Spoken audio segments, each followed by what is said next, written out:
नमस्कार दोस्तों, हमारे सामने प्रश्न है कि एनिलीन के दो परीक्षण लिखिए। हमें बताना है कि आपकी जो एनिलीन होती है उसके दो परीक्षण बताने हैं, वो किस प्रकार से होते हैं।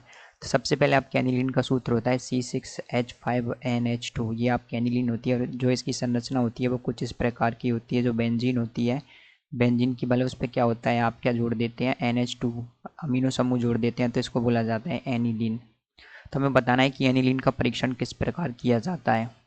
तो दोस्तों सबसे पहला परीक्षण आता है एनिलीन का, वो आता है आपके कार्बेलेमिन परीक्षण। कार्बेलेमिन का मतलब ये होता है दोस्तों कि जो आपके एल्कोहलिक KOH की अभिक्रिया कराई जाती है, मतलब एल्कोहलिक KOH और CHCl3, मतलब कि आपके जो क्लोरोफॉर्म होता है, क्लोरोफॉर्म की रिएक्शन कराई जाती है। यदि एनिलीन के साथ में कराएंगे आप क्लोरोफॉर्म की रिएक्शन और एल्कोहलिक KOH की रिएक्शन क्या करेंगे आप एनिलीन के साथ में कराएंगे, तो हमको क्या मिलता है, अत्यंत ही मतलब बहुत ही बुरी बदबूदार, जिसकी अत्यंत ही बहुत ही दुर्गंधयुक्त पदार्थ आइसोसाइनाइड प्राप्त होता है।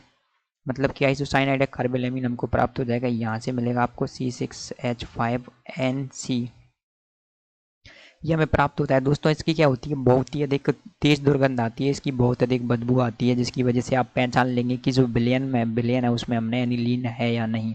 इसके साथ में बनता है आपके थ्राइसोप KCl और साथ में थ्राइसोप H2O। तो दोस्तों क्या होता है आपके, क्या मान लीजिए हमारे पास में 1 बिलियन है, मतलब कि एक परख नली है, उसमें क्या हुआ है, हमारे पास में कोई बिलियन भरा हुआ है, हमको पता लगाना है कि इसमें एनिलीन है या नहीं। तो हम क्या करेंगे, हम उसमें क्या करेंगे, एक तो आपके क्लोरोफॉर्म डाल देंगे, CHCl3 और KOH का जो मिश्रण है उसको डाल देंगे। डालने पर यदि उसमें से बहुत ही तीव्र दुर्गंध आने लग जाएगी, तो हम पता लगा लेंगे कि उसमें एनिलीन है। मतलब ये पता लग जाएगा कि उसमें क्या है, आपके एनिलीन है। अगला जो परीक्षण आता है वो ये होता है दोस्तों कि सबसे पहले तो हम ये पता, और इसके अलावा हम ये पता लगा सकते हैं कि इसमें एरोमेटिक मतलब बल है या नहीं।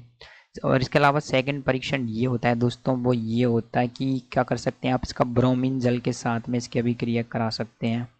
ब्रोमीन जल के साथ में यदि आप एनिलीन की अभिक्रिया ब्रोमीन जल के साथ कराते हैं तो आपको प्राप्त होता है 2,4,6 ट्राई ब्रोमो एनिलीन।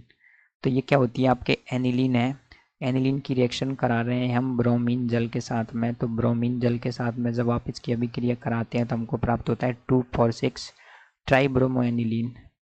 दोस्तों मतलब इसकी जो दूसरी, चौथी और छठी पोजीशन होती है उस पर क्या लग जाता है, आपके ब्रोमीन लग जाती है।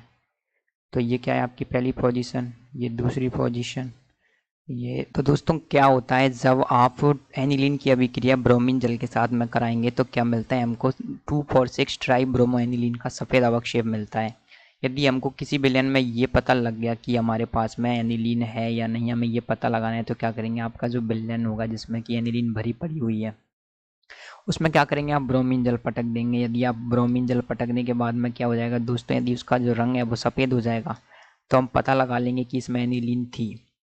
और इसके अलावा बहुत सारे टेस्ट ये हैं कि आपको पता लगाना है कि इसमें एनिलीन है या नहीं, तो उसके लिए आता है आपके डाईएजोनियम टेस्ट, जिसमें NaNO2 और HCl की अभिक्रिया कराई जाती है आपके एनिलीन के साथ में। तो इससे क्या बनता है, बेंजीन के साथ में, तो इससे बनता है आपके बेंजीन डाईएजोनियम क्लोराइड, जिसको बोलते हैं BDC बोलते हैं। ये टेस्ट भी हम लिख सकते हैं, लेकिन हमसे दो ही परीक्षण यहाँ पर पूछे गए हैं। यदि आप एनिलीन की रिएक्शन किससे कराएंगे, NaNO2 और HCl के साथ में कराएंगे, तो आपको मिलता है बेंजीन डाईएजोनियम क्लोराइड, जो कुछ इस प्रकार का होता है। मैं यहाँ पर बना, ये आपके BDC होता है। तो इससे भी आप पता लगा सकते हैं कि आपके जब जो इसमें एनिलीन है या नहीं। तो हम कुल 2 प्रयोग हमने यहाँ पर देखे। Thank you.